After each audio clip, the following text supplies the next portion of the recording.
Yeah, I can't. Hello Can't be and here welcome too long. back. We are live. Thanks for showing up. And we got a great panel here of misfits. And we're going to talk about we're going to talk about number one item on the agenda. But thanks for showing up. So what's up, you crazies? Yo. We got I don't know if you guys are familiar, but WTF SoCal, he has won 2 or 3 matches in his lifetime. Very, very illustrious. Illustrious. Illustrious is a great word for it. I'm competing against my cat Remington and my other cat. He won a major Peanut. competition one day. What was it, Betty Crocker, or was it Chef Boyardee? Yeah, it was the the seasoning company or something. Yeah, it was the Crock-Pot company had a rib competition, and I got first place. McCormick's. No, it was Crock-Pot, just the brand Crock-Pot. But still, I won. Yeah, he $8,000 check, fucking boom. $8,000, huh? Check it out. There's 3 people out there now. Fuck yeah. And he donated like half to the like a food bank or something, didn't you? Or some shit like that. I did, but now I don't have any recollection whatsoever. I don't want to. He did. All right. He did good things with the money. He won a fucking $8,000 check. Who does that? I've never won shit with shooting guns. So there you go. He's a professional. Maybe I should stick to fucking ribs instead of guns. Well, that's how you get the ribs. Yeah. All right. Look, there's 4 now. So it all ties together. There's more than that. All right. Well, counting us. Oh, there's another one. Dear Joe, Robin Jones, Crazy Scotsman, Bad Billy. Evans. Billy says he's the only one watching. I think Billy's doesn't know how to count. No, you don't know how to count because we're way up there. I have an excuse. You don't have an excuse. Pops can only count to 9.5. So once we get over that, which we are, viewer-wise, it's all downhill. All right. So that's that first dumb question you were talking about. So basically, WTF SoCal he's getting ready for some serious 3-gun action.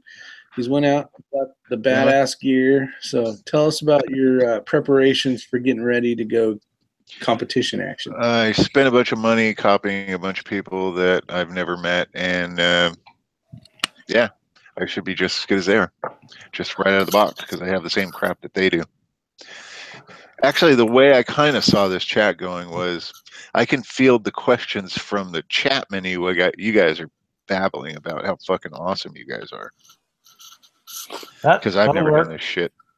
Oh, but you did have a good question before we came on, and I think it's what's really funny is it's the little things about competitive shooting that I think scare people away. And I'm all about being in the moment. I love being pressured. I love being pushed. I love pushing myself. I love being in the moment. And when that buzzer goes off, that's you. There's nothing. Go time. There's nothing else on the planet that matters except you, the pistol, and the target. But you had an interesting question before we came on. So would you like to restate the question? Yeah, sure, I will, but I will preface it with I was actually being sarcastic because I honestly knew the answer, but okay, nonetheless. Cool. Nonetheless, so at the beginning of a match or an event, or I guess a stage, more to the point, you have the RO who's standing behind you, and he asks the inevitable question, shooter ready. And my kind of sarcastic remark to the answer of that was, doesn't matter what the answer is, it's go time. Yeah. But what does it mean? Right. No, but to your point, it really is like you can't stand there for 10 minutes. So you're kind of right in the sense that if you're not ready then, you're never going to be ready. But I'll let Rick give the technical response to that. The technical response to that? It's yes, I'm ready. No, no, it definitely gives the time. I think which after we answer this question, if we actually go back a little bit, talk about preparation, and then what you do before they even ask you what, if shooter's ready, because you still got to load and all that stuff. So, but basically they're just confirming that you understand what you're trying to do, which is the course of fire. And then once you say yeah, then basically it is go time. But anything to add to that? Yeah, but in USPSA, see, you shoot a lot of IDPA. We've shot 3-gun together, and I shoot USPSA, and they are all 3 different. In 3-gun, they say, shooter, give me a nod when you're ready. Shooter indicates ready, blah, blah, blah, blah. Stand In by. USPSA, yep, in USPSA, they actually say, a shooter, when you're settled down, they say, shooter, you're ready, and you actually make no movement at all. That indicates ready, and then the buzzer goes off. Stand by, and then the buzzer. And in IDPA, maybe it's something different. But it's really funny how they're all 3 a little bit different. You know what I mean? I think it's just the person RO in the stage though, because depending on, even in IDPA, when I'm running the stage with the timer and basically with the shooter, I'll say something a little different than maybe a different RO will, as long as the overall thing is the same. No. Okay, well, that brings up another point. Because I read a really good article it was either Front Sight or one of these magazines that I get from being a part of whatever, that consistency is really, really important when it comes to competitive stuff, because you can't have one RO do it this way and then another RO do it this way, and then one RO calls, maybe something this way and the other thing this way and blah, blah, blah. And I've actually been to scoring targets when I'm working a stage before it's my turn to shoot, and I won't score the target. I'll say, I need someone to score this target because I haven't been to an RO class. I'm not a certified RO. And it's easy when the hole is in the middle of a target or something, that's fine. I call it out. But when it's questionable, I throw my hands up and I'm like, y'all need to come score this, because, I'm not that guy yet. So Yeah, that makes sense. Especially when you get into the bigger competitions where there's money or prizes involved. More than likely, at our level, we're not going to be the ones doing that, grading it right now. But they have those little cards for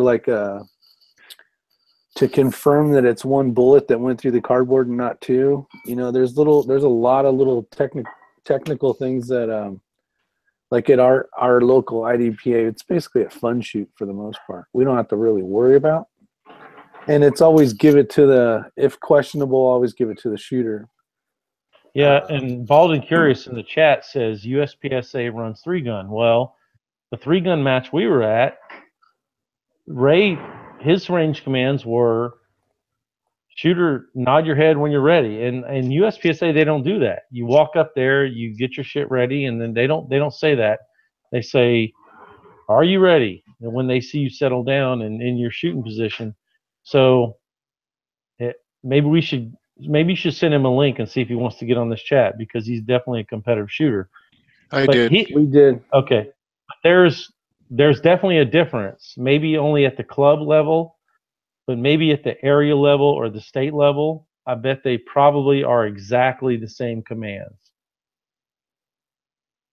So Bald, or rather Bad Billy, says also that USPSA guys also ask you if you understand the course of fire. How does that relate to, do they do that? Do they go through the course of fire at the beginning of every stage, or do you get to select your own course of fire? So I was watching one of Big Johnson's last videos, and the course of fire of that video looked like retarded, almost sort of like a El Presidente kind of thing, where you have to engage each target twice, and then you have to go back in this strange arrangement of fire where you're constantly sweeping back and forth across the berm to engage the targets. Okay, what you have to understand about what Big Johnson did is that's a little bit of like an outlaw match. They make their own rules, so that's different. But a USPSA sanctioned event should be run by the rule book, period. Which means when you show up at a stage, the RO will pick up the stage sheet and read the course of fire, the starting position, the different rules for different, like pistol caliber, carbine, production, you know, whatever. If they have different starting positions or what have you, because let's say you're starting unloaded on a table, it's going to be different for different classes and what are shooting, not classes, but shooting gear, like if you're shooting PCC or open, limited, or whatnot. But anyway, so they'll read that. Everyone said they'll usually look at everybody and say, "Everybody hear that? Yep." And then you got like 5 minutes to walk the stage and pretend you're shooting it and get your game on, and then they call the first shooter, and it's usually on random. The way our local does it, it's on random. So at that moment, you're like, "Oh shit, I'm first or third or fifth or seventh or what have you," and then all of a sudden, if you get like a GM or an M that runs before you, you get to watch that guy run it, and then all of a sudden you get to learn a lot more. But if you're first, which it's happened to me like 3 times, I'm first, like boom, get up here and shoot, and I'm like, I don't know what the hell I'm doing here. I think I got it figured out, but then you either do or you don't. It doesn't matter at that point. Well, and the question you brought up too, SoCal, was like Rob was saying, you get 5 minutes to go through it. They have to read. They'll read the thing to you. It'll usually be posted at that stage, so you can like read it yourself if that's how you can kind of grab more concept of it. But when they're asking you, do you understand the course of fire? That's your extra little last chance to ask a question. And it depends, like in IDPA, when they say, do you understand the course of fire? They may say, you know, all of a sudden a question popped up in their head. So instead of them going, timer starts, they start shooting and possibly get a penalty for something they could have asked real quick, you know, a quick question. Then that's kind of how we do it. So that's their last opportunity. But everybody gets a walkthrough, and you know, depending on the rules, they may say you have to shoot from left to right. You may have to engage the targets as you see them. So it's going to depend on what the course paper says. Yeah, normally with USPSA, right. they will just. Well, go ahead. I was going to ask another question. Go ahead and finish your thought. Well, the difference between IDPA and USPSA is IDPA, a lot of times they will explain to you the method of fire. USPSA, they will just say, shoot all the targets, and that's it. It's more freestyle. So. And you got Miss Scab Ugly out there was asking what USPSA is. She's got about 900 answers that are all identical. Did she Looks already? good. Yeah. Okay. Yep. All right, so here's another dumb question. You're talking about different, or Pops brushed over it very vaguely. The different like levels of gun. There's like limited and ultra sporty and badassery, and then plain Jane. You know, go through those. Well, you got laser gun. You forgot that. Bazooka. I figured that'd be like the last one. No, and I don't know, in IDPA, I've never shot a IDPA, so Rick can handle that. But in USPSA, you got production. Then you have, I don't really know. It's like limited, which is, if I went into all the rules, it would take forever. But the magazine length is key. You can get about 20 rounds. In limited 10, it's the same rules. You can have a badass pistol, but they limit you to 10 rounds. Is that production? No, limited, and so limited gun is like a really badass pistol, like a TSO. Limited 10 would be like a TSO, but limited to 10 rounds. So it's almost like running production with a limited gun.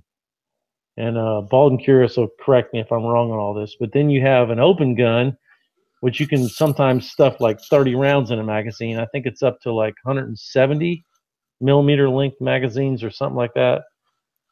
but those guys can have comps on the front and big old pistols with like, you know. Oh, and then you also have carry optics, which is like a production class, but with an optic on it. And then you have PCC, which is pistol caliber carbine. So in one USPSA match, you might have 100 guys there, and you might have, what is that, like 7 different classes that you can run in. And then I don't know, it definitely gets interesting. I think the most popular is production because you can show up with your normal holster, a couple mag carriers. Well, you need more than a couple, but everyday equipment and just run and gun and have fun. So I don't know. All right, so let me ask you this. Built on that description, you and I both have regular tactical sports and then a tactical sports orange. Where would those two guns in that really the only difference is a mag well and a thumb brace for the left hand? Where do those fit into that equation? Right. Well, the reason the tactical sports is not really a good pistol to use in USPSA because it doesn't fit in production, and it's not the best gun for limited. It is a limited pistol, but the TSO is a better limited pistol because it's just a better pistol. So it's kind of a bastard pistol. But like the Shadow 2, you can run it in limited if you stuff your magazines full, right? You can also run the Shadow 2 in production if you only put 10 rounds in a magazine. So the Shadow 2 is almost like a perfect pistol because you can use it in both, and you got and there are the only thing you can't do with production is put a magwell on it. If you put a magwell on it, it's instantly a limited gun, not a production. So. Well, and for IDPA, you're talking about divisions a little bit. They're basically 5 of them. Custom defensive pistol, which is semi-autos chambered in 45. And what's weird is the fun shoots. We don't care what caliber you shoot, how many rounds you carry. So it basically is bringing everybody together just to shoot. But you got an enhanced service pistol, which would be like what I shoot. Stock service pistol actually is what I shoot when I'm shooting the tactical, the CZ tactical. Enhanced service revolver and stock service revolver. And then you got basically not classifications of novice, marksman, sharpshooter, expert, and then master. So yeah, if there's any questions to all this, Bald and Curious is still out there, and he's correcting me on a couple things, but Shadow 2 is limited. You start cocked and locked, and production is hammered down. That's true, but those are the little things that I don't get. He's been doing this way, way longer than I have been. Yeah, I was hoping he'd show up. He's going to sit here in the external anyways. Might as well just jump in. We couldn't understand him anyway, so. Ground power! Ground power! No. Yeah, he's definitely got his game down. Good shooter. I think a good question would be basically starting up, is, well, let's see where we go from here. So before they even ask you, what the hell is the question now? You understand the course of fire, basically you have to load and make ready. And before you do that would be the part where, you go over the course stage. So talk about the course stage a little bit. What are some of the things that you're looking at, Rob, when you're basically walk up to the course after you read the course? What are some of the things you're thinking of doing or not doing? Well, the first thing you should do is if you're running production and you have 10 rounds of mag, you have to know your strings of fire. So you got 10 rounds. One of the biggest mistakes I ever made was thinking that I could hit every steel. I counted it as 1, and that's kind of bullshit. You have to count your steals as either 2 or 3. So you got two open targets. That's 2 for 2 steel. That's 6.8, not 1.1. You know, so the biggest thing you want to do is figure out where you're going to reload. And in production, it's a whole lot more important because you only have 10 rounds, so you might have 4 reloads. You might reload after 3 targets because the opportunity exists to reload based on that stage. But I didn't understand any of that when I first started. I just shot until I couldn't shoot anymore, and then I reloaded and shot again. But strategy is everything in USPSA, and like I said, I don't know anything about IDPA, but USPSA, it's all about speed. So you have to know where you're going to reload. You have to understand where is what your limits are, where to reload, when's the best place to reload on the move, never reload standing still, that kind of thing. Yeah, and see, that's a good comment, because on the other end of it, under IDPA, some of the things is you can't drop a magazine that has any rounds left in it, so you can be penalized for that. So, or a procedural. So if you want to change mags as you're coming into a new section, but you still have rounds in it, you have to keep those on you, or you'll get penalized. Some of the things different. You got to think of it as it's International Defensive Pistol Association, so it's designed more around a concealed carry person, more designed for like everyday carry. Kind of, you're out so you're hiding behind barricades or whatever the case is. Or in USPSA, it's more of a race, more on speed than accuracy per se. I mean, both of them require accuracy, but so that's a little bit of the difference. You can't drop mags if they have rounds in them, but you can switch mags. You just can't drop them to the ground. That's a very good thing to bring up, because a lot of people think that IDPA and USPSA is kind of the same thing. That is a major, major difference. In USPSA, you can drop fucking ammunition everywhere and it doesn't matter. All they care about is the holes in the targets and how fast you did it and procedurals, and that's it. Yeah, they're asking me if this is a Post-it note on my head. I have a work hat on, so I could cover that shit up. So yes, you are right. No, and what makes it cool is it's kind of it's a good starting point, especially like if you're getting bored at the range and it's like, I'm tired of shooting a target that's not moving. You know, what's the next step? Wow, Amber Alert. Yeah, I just got Sorry. one too. Did you? The world's on fire. Amber must have died because I didn't get one. We got some serious strong winds in California right now. Yeah, a little windy outside. Look how many phones I got.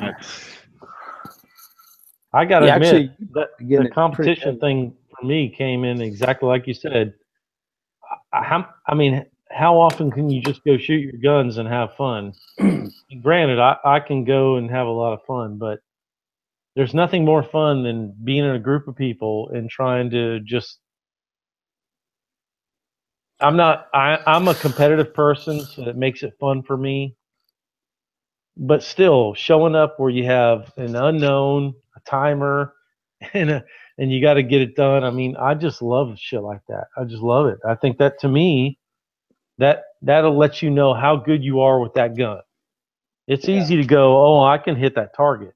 But how well can you hit that target when you're doing all this shit and all that and freaking reloading and strategizing? And it's like you're going to attack this building and there's 10 bad guys in there. You know, how good are you then? How good are you? Well, you know what the good thing is after you think you're a really good shooter, just walk 90 degrees to your target and see how good you are as you're shooting. And that'll remind you that you suck just very badly. Yeah, so getting back to the understanding the course of fire question. So I've heard it said that, you know, when you're standing in the box or wherever it may be, and the RO's behind you and he's about to ask you, you know, the question, you're going through in your mind, okay, these are the things I need to accomplish. And I can equate this to the Texas Star. And I've stood and tried to kill that thing, I don't know, half a dozen times or more maybe at your farm. And every time I say myself, all right, just hit the one at 11 o'clock. It's just going to start rotating. Let the plates come to you. And the buzzer goes off and I shoot the one at 11 o'clock. Then I shoot the one down at 4 o'clock. Then I shoot the one at 9 o'clock, then 3 o'clock. And I'm all over the place. That's not a good with idea. with that in mind, you come up with this big plan. Do you always stick to your plan, or do you have like this massive just brain failure and you're just working with pure adrenaline at that point? Always stick to your plan. See, Rob always comes up with a better plan than I do. No, Like, always. he spends more time and energy into thinking like what his plan is. Like, and I got a buddy named Jeff, and I'm sure he's not watching, but this guy is very good about coming up with strategy per stage, and it pays off for him every time. He's usually like in first or second or third every week, and that's because he's a good shooter, but he also comes up with a new plan. But like the one where me and Rob, I went all shotgun, as much shotgun as I can go, and he went as much pistol as he could go, and at the end of the day, I think Rob won that stage. Well, okay, two things, and I've learned this. I've learned this from people that are way better than I'll ever be. One, play to your strengths. Find out where you're strong and play to that. And that goes back to the pistol, me running the pistol in that course. I knew without a doubt that I could run that course better with a pistol. And so that's what I did. But two, make a game plan and stick to it. Because even a game plan that's not perfect, if you stick to that plan, you can run your plan perfectly, but you'll spend more time, you'll waste more time screwing your plan up than you'll waste if you just stick to your plan that you pre-thought about and might not be perfect, but you ran your plan perfectly. And what Rob's saying is perfectly true. So you go to the next stage, right? We're driving to the next stage. They say, okay, you got to do this, X, Y, Z, blah, blah, blah. And then everybody comes up with their own plan. And what happens is the first guy will go, the second guy will go, and you're like, holy shit, that's a better plan. But at the end of the day, you should have stuck with your plan, because now you were trying to do that guy's plan, but that guy's plan worked for him, but it wasn't going to work for you. So if you have a plan, try to stick to it, because right off the hip, like if someone right before you went and you're like, man, that was fast, I should totally do that. It's not in your head to do it. Like, you weren't mentally ready for that. So it's a shit show. It's a train. Yeah, I got to shoot with I think it was a GM this past weekend on my squad, and he was going to run, and he was really cool. Every time I asked him a question, he's like, you want to do it this way because of this, and the other thing. And then one stage, he was like, you know what? There's a couple ways to do this, this and that and the other thing. And I had already planned to run it one way. I didn't deviate from that because he was actually the guy that told me. He's like, play to your strengths. It's what you're good at. Well, he ran it the other way. And of course, he kicked my ass. But my way, I know without a doubt, the way I ran it for me was the best way I could have run it. Yeah, and that's all right. So in summarization, what you guys are saying is you do approach it as you basically analytically reverse engineer the course and then come up with a plan and then execute the plan. You don't just fucking go full retard when the buzzer goes off like I do. well, you get better as you keep practicing, but that's the thing is, you like when Rob and I shot in South Carolina, it's like, okay, I don't remember what the number he said was, but I'm planning on using 8 rounds or whatever you said per popper because they were far away. And I was like, and that was nothing like my plan. My plan was like, hopefully, I was going to hit them. But it's like if you have a plan, all of a sudden you get, you get whatever, a failure to feed or whatever, it can really screw up your plan, because as you're going, your plan was to reload right here at this target, but you had a screw up. So you reloaded back here, but then you're like, is that going to screw me up here? Like, and then the whole time while you're shooting, you're like, fuck, I hope this doesn't. So, because if you use too many mags, you'll run out of mags. You know what I mean? So, and that's your what plan can go to hell in a basket. That's what I love about 3-gun. I love all the thinking, the changes, the possibilities. For me, I love that shit. I love a shit show. I mean, let's face it.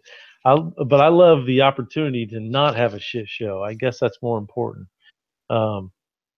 Because let's face it, when you're 3-gunning, when you nail it, you nail it. and then when it's a shit show, everyone's just like, oh yeah, that was fucked up. Train wreck. But it's fun too. So The worst thing's when they say, okay, your time's up. I had that So happen. how do you guys What? how do you guys obviously Robbie gets to go and shoot a lot more than I do, and probably more than you do too, Rick. So I guess this is more for you, Rick. How do you prepare for these matches on a regular basis when you can't go to the range? Well, I think a lot of it is I do have the ability to shoot every Thursday. I'm home. When I'm at work, I'm kind of bummed because I don't get to, I can't even dry fire or anything. But dry firing is definitely good. Mostly during that time, I'm preparing by reloading, just making rounds. I already have enough, but I'm just making more so that when I eat those ones, I'll still have some. But I don't know. It's basically practice.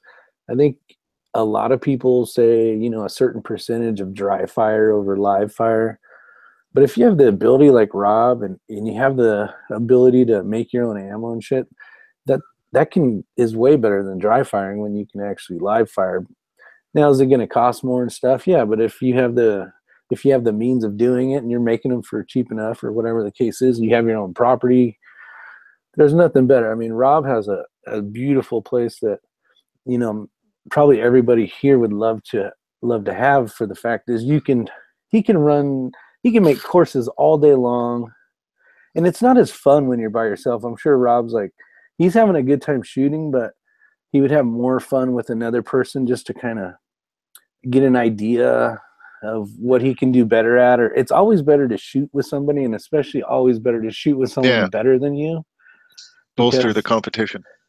Yeah, and you can always learn from that. When you're the guy that's the better guy, which will never be me, but you're not getting the ability to learn anything. You're helping, you're teaching, you're making somebody else better, but you don't. Well, I think we're all at the point where you can help somebody with something, right? And that's the whole. Oh, sure. That's the whole point of competitive shooting, is to anyone that's just getting into it, try to help them every chance you get, but know your limitations, because one of the guys out there, the humble marksman, he's been instrumental to me, getting better every time, just critiquing my matches and everything. And I made a comment to him on a text one time. I'm like, man, I really appreciate it. And he's like, well, just, don't forget this, pay it forward. Anyone you can help in USPSA, help them out. And that's what the sport's all about. It's like getting new shooters in and helping people that want to join. Is if we don't have new members, it's not going to happen. I agree with that 100%. I've been able to, basically, I show up really early at the range, and it doesn't close down until 5:30, where we switch everything over and open it up to IDPA. But there'll be people in there getting ready to want to shoot, because they just got off work or whatever the case is. And I'm like, well, do you have a couple mags and a pistol? And they're like, yeah. I'm like, you know what? Like I said, this is really laid back. I'll sit here and help you with whatever you need. I go, it costs $10. You'll get a chance to shoot, but you won't be stuck in in the little lanes. You'll get to like move as you're shooting and stuff. And they're like, okay, I'll stay around and try it out, Or they may just watch the first week, but what's cool is next week they're back. I had a lady on a, one of those scooters that you sit on but you drive. It's got Razzle. they're narrow, got the 2 wheels in the front and 2 in the back. She actually ran the courses, and we kind of designed it a little bit around her so she could, make things happen. But that's cool. Yeah, so it was cool to see that, and she was all excited to shoot. She was there the week before, and I'm like, you should really try it. We'll make it work. And the next week they came, and she shot. It was pretty cool. Yeah, I was talking to a new couple that showed up, and they were like, "Excuse me, can we ask you some questions?" And I was just walking by, and they locked me down, and they were asking me questions about how it all works. And I stood there and talked to them for probably like 20 minutes. Told them everything, and the dude was like really like he was attentive. He was like listening to me and everything, and I was like, yeah, shoot with us if you can, and well, we're just here to watch this weekend. And so I went to get on my squad, and as we were rotating squads, I passed him, and he had his fucking shit on, and he was shooting with his squad. So it was pretty Awesome. cool. Yeah. So he had gone in there and registered, and I told him, I said, your first shoot's free anyway, so whenever you're ready, just come do it. I said, any squad you get on here, if you tell them it's your first match, they will literally, not literally, but figuratively hold your hand and help you and teach you. And I remember my first match, I was so scared to death. But when I got there, I told the guys, I said, this is my first match. And every one of them just kind of helped me out. And they were like, well, make sure you know this and that and everything. And I felt like I was being coached along by like 20 people, It was really awesome. It's a great, and I'm sure IDPA is the same way. I guarantee it's the same way, but the people were awesome.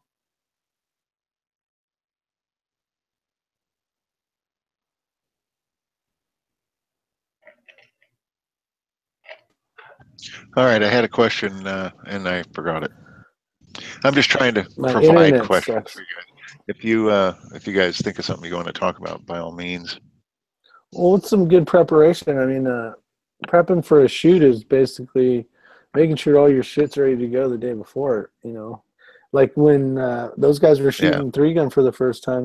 They called a few times and asked questions and stuff, and yeah, and it was kind of fun. I felt good where people are asking you questions. You felt good about that and being able to answer the questions and stuff. And but a lot of it is going to depend on where you're at. Like the one place we went, you basically loaded all your stuff in your vehicle, drove a couple miles down to the next stage, and so it was pretty cool.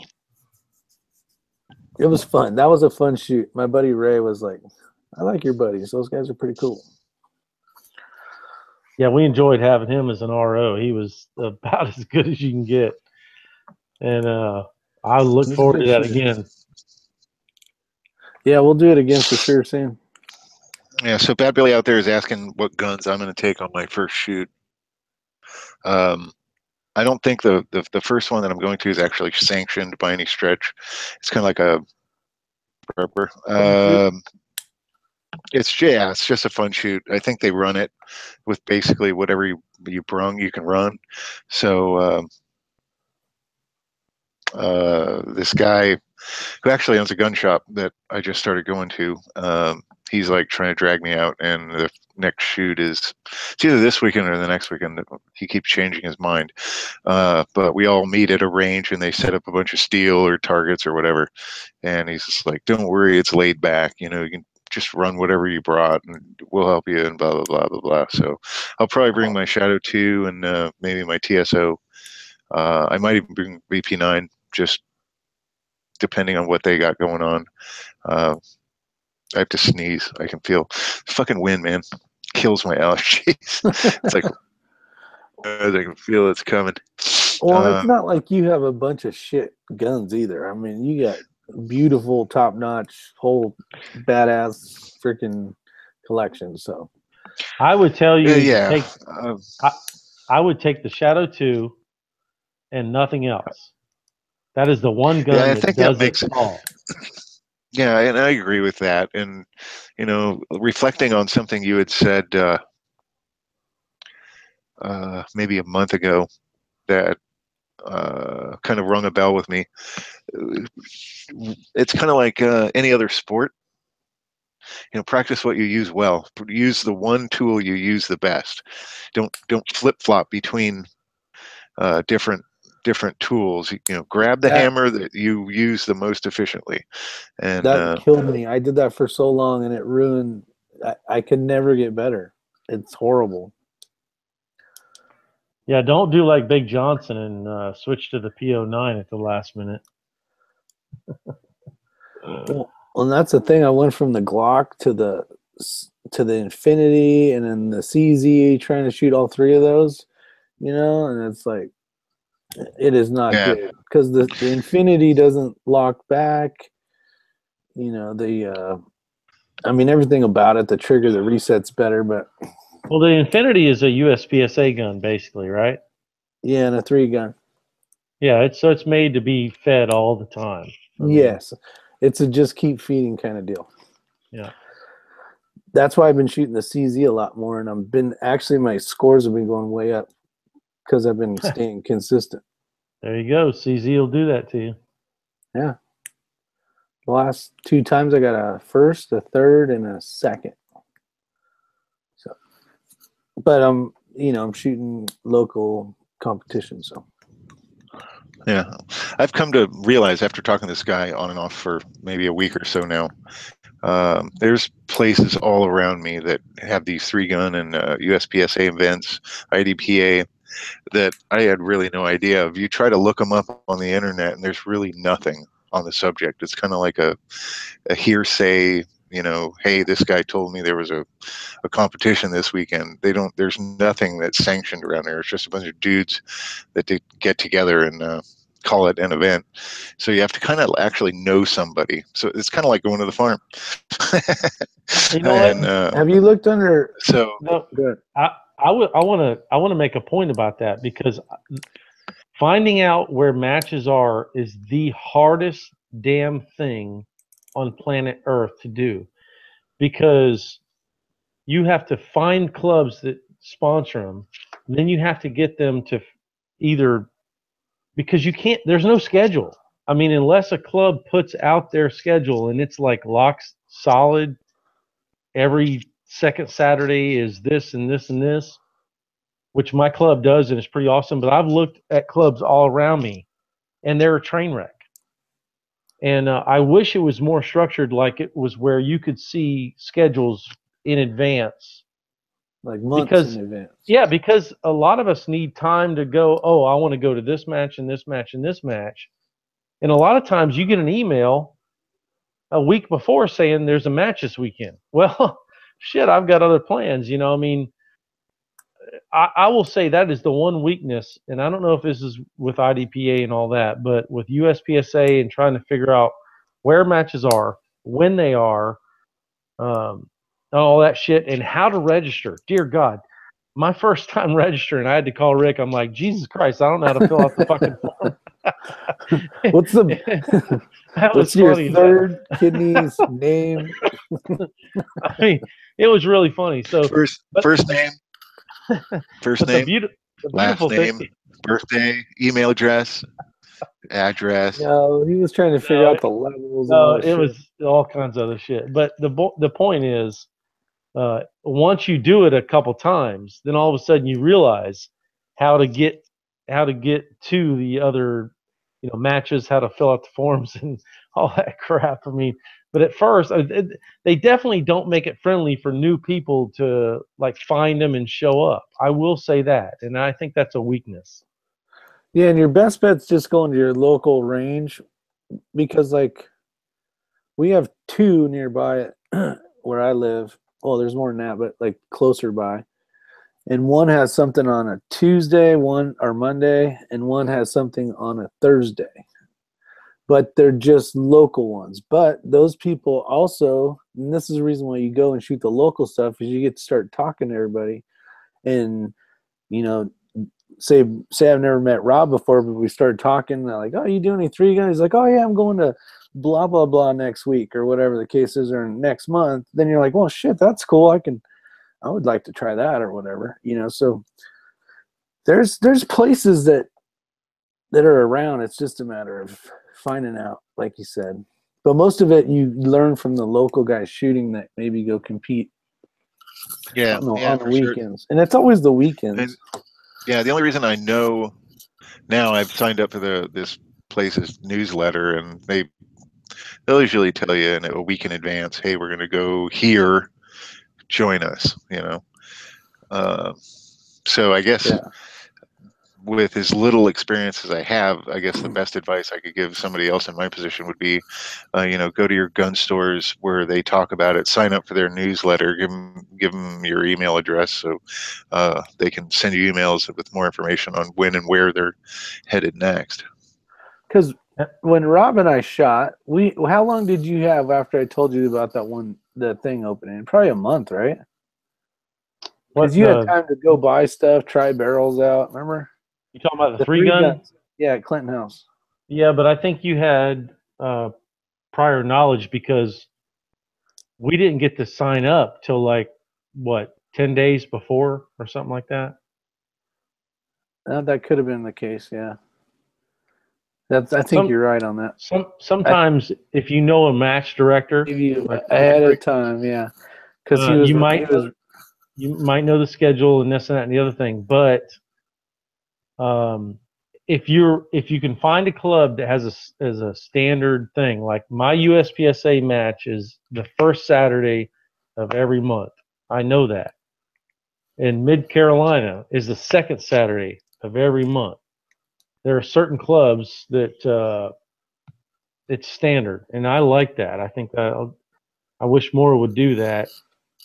And I know Clinton House they kind of do that, but they have a lot of other shit going on, so it's kind of scattered. And I don't know. Well, and that's what's kind of cool about that place, because one weekend it can be all basically pistol carbine class, and then the weekend after it can be, you know, regular 3 gun or whatever. But it's just a matter of the cycle, and I think now that it's wintertime down here, it starts to slow down a lot. But do they do USPSA up there, or just at PCC? Clinton House? At Clinton House? Yeah. That I'm not sure. Because I would go there for USPSA, but see, they don't have bays. They only have like what 2 or 3 bays, and then they have where we shot the shotgun one, where we did our own little deal on that one. That's one of the 3 bay sections in it. But then they have these 3,000 acres that they can go play in. And it's pretty awesome. Killing me. All right, so here's a deal. So Pop, you talk about USPSA, and Rick, you talk about IDPA. Explain how when you run a course of fire, you either get Mikes, Alphas, Charlies. Explain what assuming that you don't have any other penalties and you don't DQ yourself, what are the differences between a Mike, an Alpha, and a Charlie as far as your score goes, and then how is that also combined with the time, and then how they figure out who won based on that?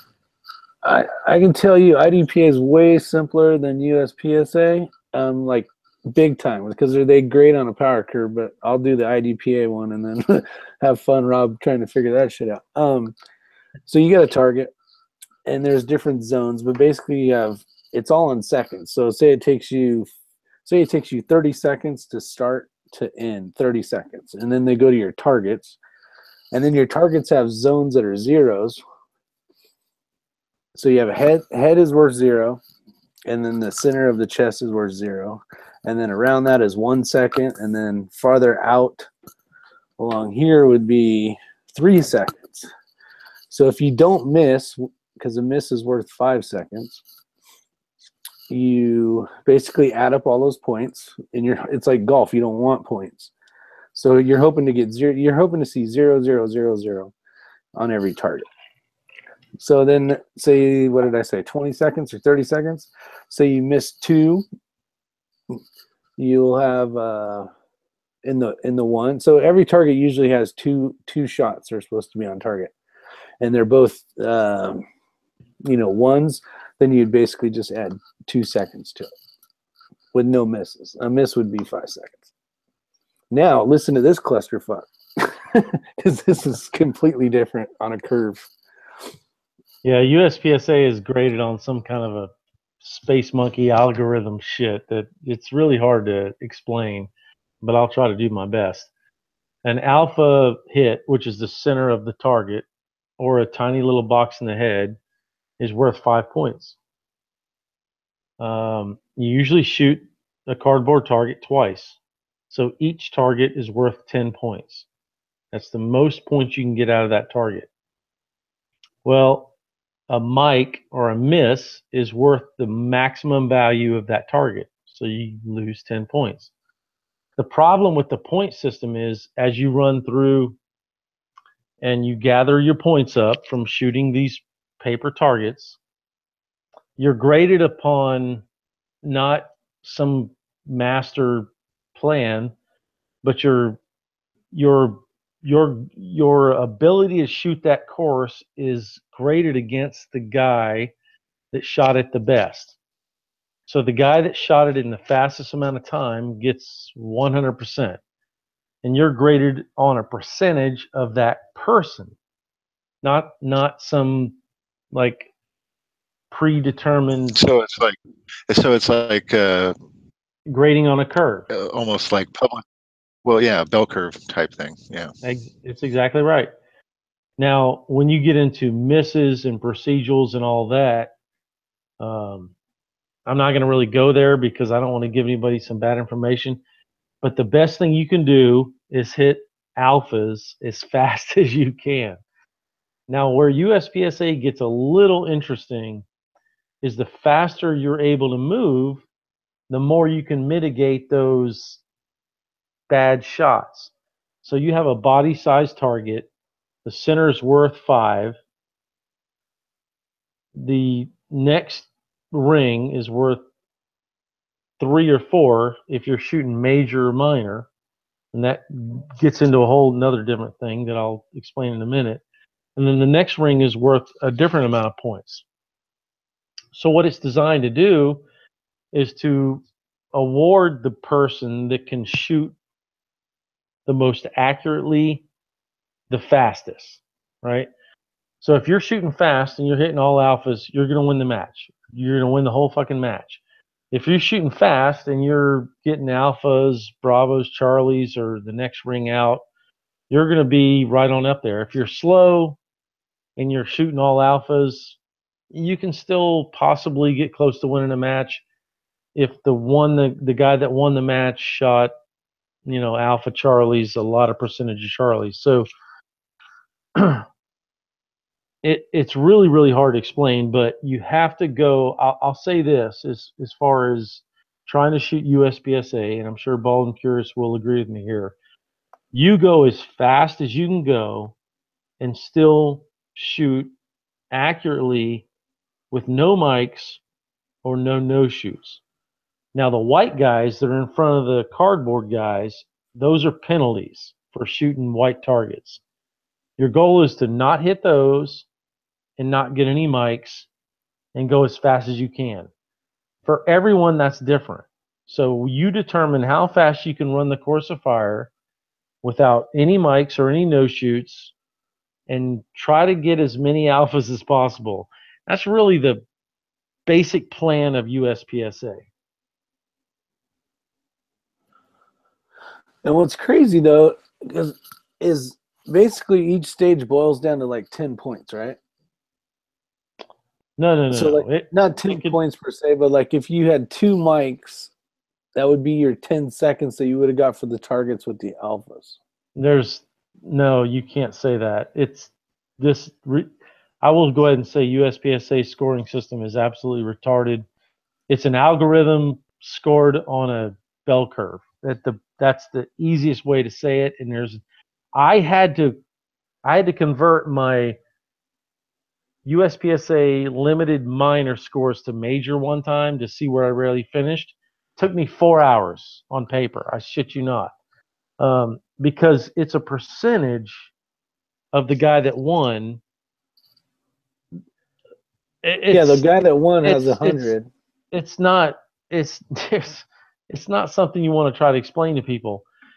There No. are a couple videos out there of people actually explaining how to do it, and it's a mind fuck. It will wreck your brain. So It's not worth it. It's just not worth it. Just shoot fast and hit alpha. Do the best you can and as quick as you can, and you'll learn as you go. So Bold and Curious out there, and I'm actually really good at math.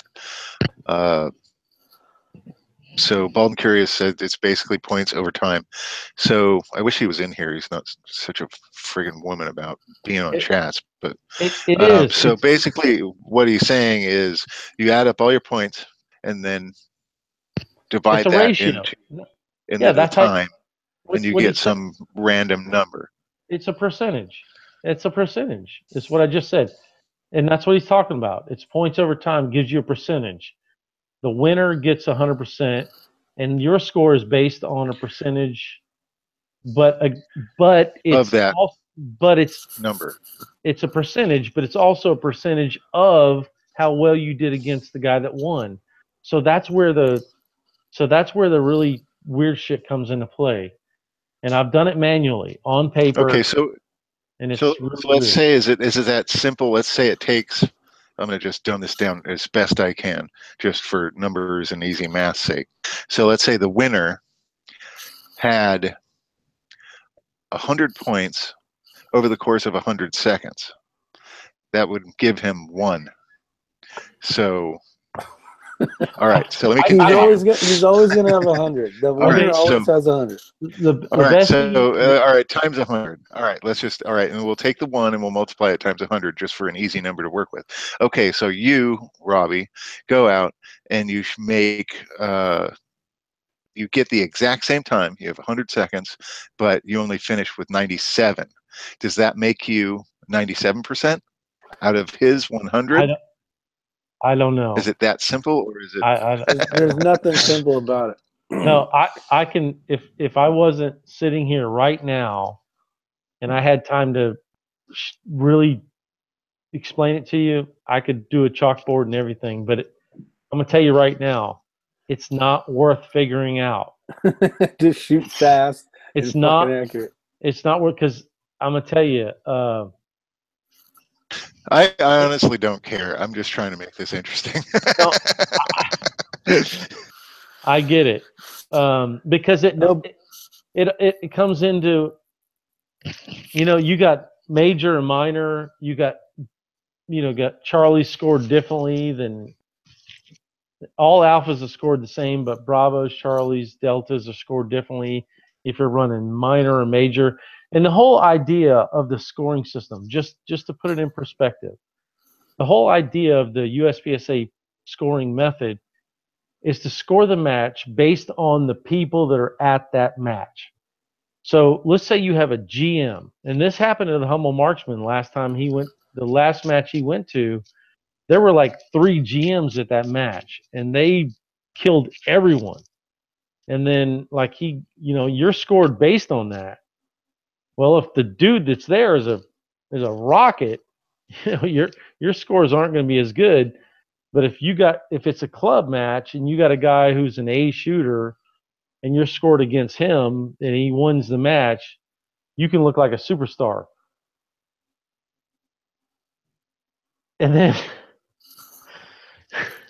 it gets even more weird, because your classifications over 4 matches give you your classifier, and then you're scored as that class. If you really want to get down to the nuts of it, there's C class, there's B class, there's A class, there's M, which stands for master, and then there's GM, which stands for grandmaster. It's literally the most complicated thing I've ever seen. I mean, when I used to race motorcycles, we had amateur and expert. And if you won the fucking race, you won the race. If you came in second, you came in second. If you came in third, you came in third. There was none of this percentage fucking, if you were better than some guy, if you were some kind of a wizard or something. It's just how the hell you finish. USPSA is the most complicated thing I've ever seen in my entire life. So, but if you go to a large scale tournament and you're shooting all against C shooters, you know, you're pretty even. Like, well, you know, instead of well, playing against grandmasters, right? That's the whole idea of the classification system is to keep everybody shooting on their level against people on their level. I guess that's the whole thing. But if you look at the results in a match, like the overall results in a match, that's where it really, you go, holy shit, you know, that GM just fucked everybody, made them look bad. But if you go back to just, okay, if you're an A shooter and you just score yourself against A shooters, the scoring system really starts to make sense then. You know what I mean? But you still will be down in the percentile against the grandmaster. Like, he's going to be 100, Right, the winner. right. Well, this last match, I won C class, but I'm not a C class shooter. I'm a B class shooter, but I've screwed up my classifiers to where I'm actually a C class shooter. Well, I won the whole fucking thing for C class, but I'm not going to brag about that because it's kind of gay to brag that you won C class. You know what I mean? Yeah, but that's how All you right, start so out. here you go. You mentioned major and minor. I know that relates to power factor and whatever, and a lot to do with the weight of the bullets as well as the caliber. So go into that. Well, power factor has to do with the velocity and the weight of the projectile. And it's divided or multiplied by one or the other, and you get a number. Anything over, I think 120, what is it, 126 or something like that? Or 140 or above is major, or 125 and above is minor, or something like that. But it's a calculation based on the velocity and the projectile. So, and then you can't, I don't think you can run 9mm in major, even if you push it out too fast. The calculation doesn't allow you. So 40 caliber or above is major, and 9mm is minor. That's pretty much all people need to know for now. Yeah, you got 125 and 165 major for bald and curious. Oh, and that's the reason why the 40 is cool is you can run the same unit firearm and go minor or major depending on who you want to shoot with or against. Yeah, if you can get a 40. If it was a big competition where you wanted to stay minor, go up to major. Yeah, but can you get 40 minor to run properly? Oh yeah. Huh. It's that 3.4 will give me no 4.3. No, that's my 9. That's 3.9. You can tune your bullets to go slower. Yeah, it's velocity and mass, and it's some weird equation. And then they divide it by 1,000 or something, and they get this fucking oddball number, and you have to fit it in the range, right? So you basically run a real heavy 9mm, like a 165 grain bullet, and then push it pretty fast to get you over the 165. I think. 9mm is not going to really get you to major. Is that what you're talking about? No, that's what I'm watching. Bald and Curious in the chat, and apparently you can, if you push a big 9mm bullet. I wouldn't do fast that. Enough. It's a grand power.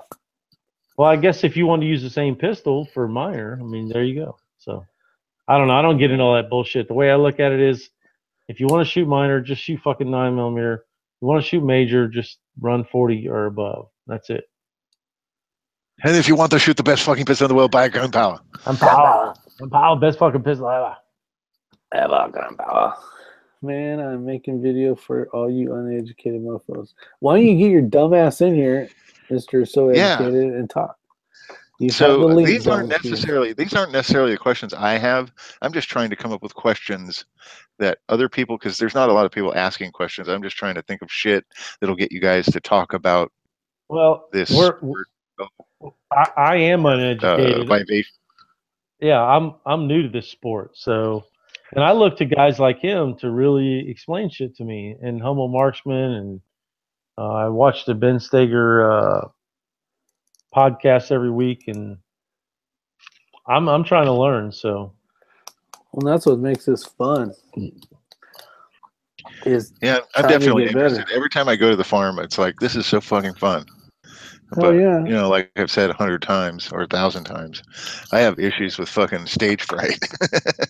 Jumping in front of a bunch of people and just Yeah, doing but anything. It doesn't matter what I'm doing. It just freaks me the fuck out. It's like you don't having a even fear of know 'em. heights. It's like having a fear of heights or claustrophobia. You name it. You can think of any phobia you can think of. Standing in front of a group of people, regardless of what I'm doing, just puts me in the. I feel like I'm in the spotlight and I don't want to be there. So that's like my main struggle with this whole sport. Yeah. yeah, I get it. I I used to flip out when our stage would be there. It's like 12 dudes, and we're running slow. And there's another stage that's finished early, and they're coming to our stage next. So now you got 25 dudes standing there, and you look at my last match. It happened to us every time. There's fucking dudes in lawn chairs camped out talking shit about everybody, and and and the buzzer goes off, and you got 25 dudes like critiquing your every fucking move because they're like, oh yeah, I can do this, do that, do this, do that, the other thing, and you're trying to get your game plan in your head, and you're listening to some asshole over here explaining his buddy how to run it, and you're just like, oh shit, I want to do that, and then what's funny is, let's say this is the shooting line, right? This is like where you're starting, and there's like an acre of property behind you. Every motherfucker that's shooting next is like standing right up there, like within 2 feet of the fucking shooting area, watching you shoot and trying to figure out the best way to run the stage. It's not that they're like trying to like watch you per se, but they want to see how everyone's running the stage so they can get an advantage going when their group comes to that stage. So you definitely feel under pressure, and there's tons of people watching and all that shit. So it is a little difficult, but you just have to put that out of your mind, deal with the course of fire, focus on what you're going to shoot at, and just wait for that beep. Yeah. And I You did just gotta do notice it. Go do it. I did notice it changed kind of, at least in my mind. The more I ran the pistol course at the farm, the easier it got, as well as the faster I got. Yeah, you're gaining confidence and getting warmed up. Absolutely. Well, that was the first time when I shot at the farm at Farmageddon. I didn't know anybody, and then all the shit talking, fun competition shit that we did. We were doing the like fastest reloads and the shotgun shit, and then to perform all that was tough. I love that. See, I'm not scared of a train wreck. That to me, that I don't care. I could fuck up 8 ways in one stage. I don't give a shit. I'll even put it on YouTube. I don't give a fuck. Exactly. I put all my stupid shit on there. Train wreck. And realistically, it's like the thing I fail to recall. Honestly, you can go to a shooting match, I imagine, and just fucking full on train wreck, yard sale, just destroy yourself in public. You can come back the next time, and they're still glad to see you came back. Yeah. It's a great group of people, man. That's what it's all about. Well, listen, hey, I don't mean to cut this off, but it's getting to be my bedtime. If there's any specific questions out there for me, I mean, let me know now, because I gotta get to bed. Yeah, I'm about to check out, just so y'all know. So. I'm about to lose control. I just have one more question specifically for you, Pop. I know you have. I got a couple too for you, Pop. Just based on a lot of things you've told me, kind of off the record and whatnot, you have a very extensive. How should I say, like segmented role-playing type of collection of underwear. So where do you like find your shooting underwear? What are you looking for there? Black. There is actually, I was going to do a video on this. This is a serious question to ask. Think about this. As a man, right? You guys are, this is going to be a video coming out. You should do your own video on this. The reason why you want to wear underwear with the little barn door hole is because you don't want to take all your belt shit off to go piss in the weeds. Like, this is major important stuff right here. Because you have to take your outer belt off, your inner belt, when you can just unzip, open the zipper area, and then open the little barn door deal and let the horsey out for a minute. No, that's a huge thing. You should have, that's your custom shooting underwear should have a barn door. Yeah, I've had to take a leak a couple times with the whole rig on, and it's never. I've been fine. Yeah, with the barn door. Tell you hole, what. right? All right, so I've never had it. Well, I've had to do this at the farm, but tell you underwear what, where you can like Tommy John underwear is the shit. Separate them. You don't want it's the underwear kind. that It's not like doesn't the have a barn hole door. in it. It's not the barn door type where it's vertical. It's the reach down, like straight down, and just grab it and pull it out. It's fucking awesome underwear. So check those out. I'm not getting paid or sponsored by Tommy John, but they're fucking comfortable and it's fucking easy in, easy out. Or you could just free ball it, you know, or do what you got to do. You can do that, I guess. When you're 3-gunning, though, that's almost 4-gunning. That's almost cheating. Well, I'm curious, says he just pees. He doesn't matter what underwear he's wearing. I went into the I went into the bathroom. There's a fucking line right to the bathroom, and a couple dudes go in at a time. And I went in there, and the dude went into the stall next to me, and I was like, "You ready?" He was like, "What?" And I was like, "Beep." Stand by. He fucking laughed hard. Oh shit, it was funny. Stand by. I can imagine that you go into the bathroom and you hear all this fucking Velcro ripping off and shit. Well, you're not supposed to take your gun off, and that's the really hard part. You know, you're not supposed to fuck with your gun unless you're in the safe area. So you either go all the way down to the safe area and take your gun and put it back in the fucking box, or you go take a piss and try to keep it on your belt some way, shape, or form. And you know, you got to be creative sometimes. So barn door. All right. Are there any Tommy John, specific? baby. Are there any questions for me before I bail out of this motherfucker? I don't think so. I think we're good. So. What time is it? It's 10, 11, 12, 14. Yep. Time to I got to bed. get going too, Rick. Good. We'll shut this down. All right. Thank y'all you be guys good. for showing up. You got anything to say before you leave? Nope. If you can't be good, be good at it. All right. See you, Robbie. How we going? Night, y'all. Anything to say? Anything, SoCal? Nothing other than anybody else is watching who doesn't already aware of it. Please go to Bald and Curious's channel and watch the second to the last video that he did. Maybe it was the second to the second last video he did. I don't know. Just watch all his videos, but pay attention to one of the more recent videos that he did, and do C-Max's raffle. And go to C-Max's donation page. Enter to win any number of pistols. There's 3 pistols up for grabs now. I think also an AR-15 is going to be added as well. It's for a great cause. C-Max is dealing with several versions of cancer, which I think pretty much everybody has had to deal with in one shape or form or another.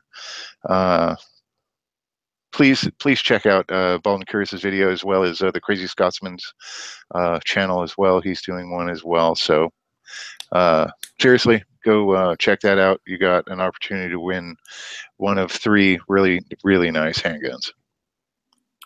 Well said. I think Bald and Curious's video is 2,000 sub something. Maybe you can put it in there since he's still here. But yeah, definitely go check that out. C-Max is the man. And the Crazy Scotsman, he kind of, which was cool, kind of started this whole, you know, basically move or force to get C-Max to try to double his, what he was trying to get. So definitely take a look at that. But other than that, I appreciate everybody showing up, and it was fun. I was just bored. Figured we'd chat for a little bit. Thanks for coming on, John, SoCo. Other than that, that's about it. You guys take care, stay safe, and All if you're in California, make sure your house doesn't burn down. It's freaking nuts Great out here. advice. What a great advice coming from firefighter Hundreds Joe. and hundreds of homes, man. It's nuts. So you guys take care. I'm going to hit the stop broadcast button, and talk to you guys later. See you guys. Bye.